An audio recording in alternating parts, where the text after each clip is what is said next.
Hey everybody, welcome back to Carl's Cycle Supply. Today we're going over this beautiful Flight Red 1942 Harley-Davidson FL model that we just got done restoring. Check it out, and if you love old motorcycles just like us, be sure to hit the like and subscribe. Hey everybody, here I am with the beautiful red 42 FL that we just finished up and have been putting break-in miles on. We've got about 67 miles on it. I'll probably put another 50-60 on it and then deliver it. So, really nice bike. It turned out amazing. It's for a friend of mine in Colorado that we built a set of Knuckleheads for, and we were looking for a 42 for a couple years, and this bike popped up on eBay. And it was painted kind of like a weird metallic burgundy. The core of it had been together its whole life. The front end, the frame, the motor, the tranny, gas tanks, fenders, it all checked out. It had some repo parts on it that we had to replace and find, really special stuff, but overall it was nice to start with a good complete bike. 42 is kind of a rare year. I think this is the third video we've done on them, so you wouldn't think so. This is a 42 FL, and they made maybe just under like 800 of them. Harley was really gearing up to have a record year, and then Pearl Harbor happened, so they kind of cut their production short and then focused on the war efforts. So 42 is about the most deluxe knucklehead you could get if you got a Deluxe Sport Solo package. It's the only year that chrome crash bars were on the order blank. Second year of the squash birds. These saddlebags came out in really late 41 and were used all of 42 with all the extra studs. First year for the white painted lifter blocks and oil pump. Silver paint has ground up aluminum in it, and I think because of the war effort they were like, oh, we need to conserve all the aluminum we can. So I'll go over some of the finer details. Some of the things we had to find for it: I think I had to find a horn, fender lights, squash birds, and original emblems, dash cover. I think the tail light was repo, but we found an original one. Just kind of went through it and made it as perfect and close to factory as possible. We're really lucky that we have an original paint 41 to use for a reference, so all the plating is spot on, all the cable routing and wiring is exactly as it was when they built it. Just an awesome example. It's a Flight Red. We got this sample from the front fender off of our 41. This tail light was the first year for 42. The lenses are held in with screws. Last year the squash birds. The saddlebags are late 41, 42. It's a beautiful seat. Beautiful dash. Oil pump this is a first year 42 part that was used through early 45. The chain oiler screw goes in at an angle versus going straight in like 36 to 41.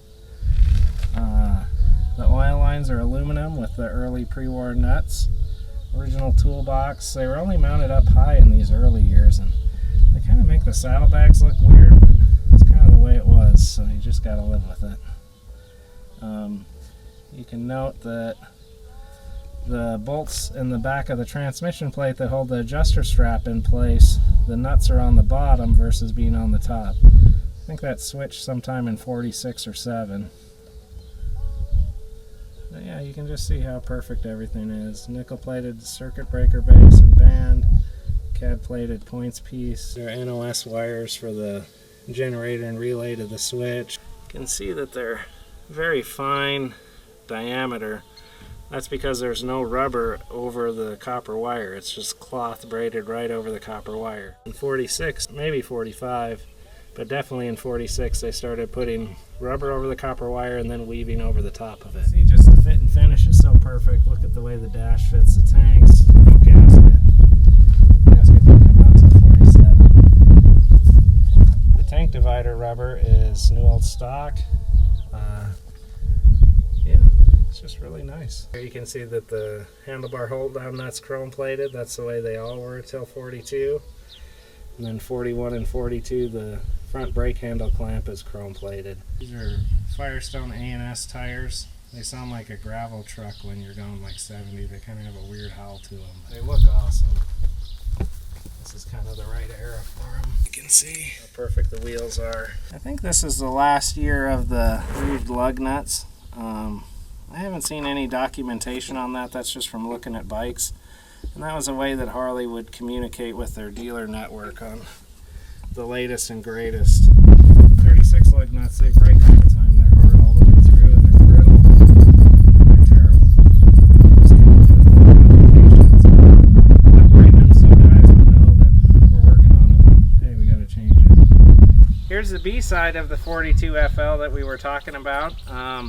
The most important, coolest thing you can see are the long ribs on the cases. So this cured all the problems that early cases had of breaking from this bolt hole all the way through here. This is an FL. It has 74-inch cylinders, large port heads, 6-volt coil, 6-volt generator, grease zerk in the back of the clutch pedal, the flat clutch pedal. One of the really rare things on this, they used to be a lot more common, but it's been a few years since I bought one, is the Deluxe shift knob.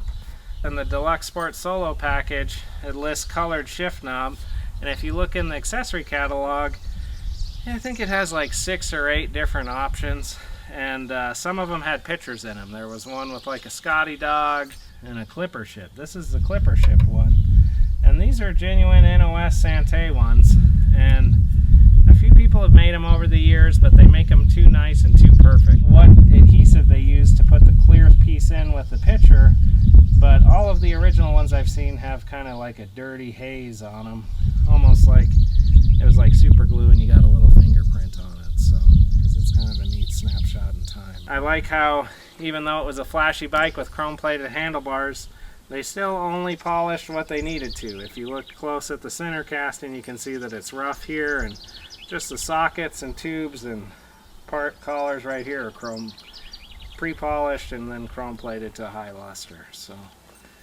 42 was the first year for a screw for the ground on the headlight.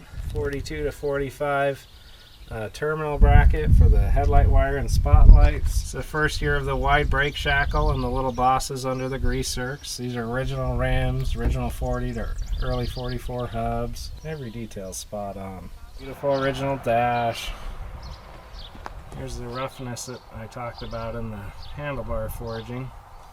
And they just polished the sockets and the tubes. And still used a black cable clamp. Chrome clamp here. Chrome handlebar hold down nut. Beautiful original horn button. I mean, just every box is checked. There's a super tough heavy duty left case. Original outer primary and derby cover and all the good stuff. So yeah, that's the 42 Knucklehead, a red one. Our next one that we do a video on is going to be green. And then hopefully a red and black one for my friend Brian.